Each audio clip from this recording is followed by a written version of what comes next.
Atulusab sa paglibot ni Gobernador Garcia sa mga kalungsuran sa norte kaniadtong Sabado, Enero 22. Gisaad sab niya nga human sa totally damaged. Tabangan sab sa Kapitolyo ang kadtong mga partially apan severely damaged nga mga panimalay. Si Sheila Gravines sa Taho. Gipasalig ni Gobernador Juan Garcia nga human sa mga totally damaged nga kabalayan, ang mga pamilya na usab kan sa mga panimalay na partially damaged sa bagyong Odette ang sunod nga tabangan sa Kapitolyo. Mao kini ang gipaybaw ni Gobernador Garcia ato sa iyang pag-apod-apod sa Dasig Sugbo Cards niadtong Sabado, Enero 22 sa 7 ka mga local government units sa amihan ng Sugbo nga apil sa 36 ka LGUs nga labing naapektuhan sa bagyo. Gisuroy sa gobernador, lakip na ang ubang opisyales sa Kapitolyo, ang Cordova, Consolacion, Liloan, Compostela, Carmen, Katmon ug Sugod ato sa ikatulong adlaw pag-apod-apod sa Dasig Sugbo Cards ug medicine packs batok sa COVID-19 Omicron. Sayod ko, kadaghanan sa partially damaged, naglisod sa town, naglupad ang mga ato, isunod dayon namok-namok.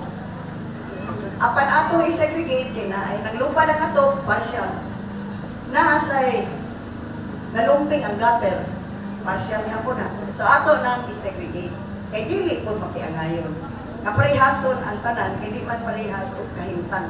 Iyang gitahasan ang mga mayor nga andamon na ang listahan sa mga pamilya nga partially damaged ang mga panimalay.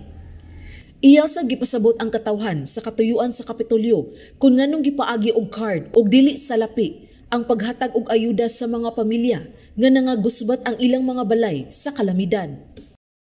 Kwarta ni sa subuanon, alang sa mga subuanon, kinahanglan ang katuyuan matuman o ang katuyuan ni ini mao. Ang pagpanday o balik sa mga naguba ng mga panimalay aron mahibalik usab pagbarog ang kinabuhi o panginabuhian sa mga nagpuyo ni anang maong panimalay.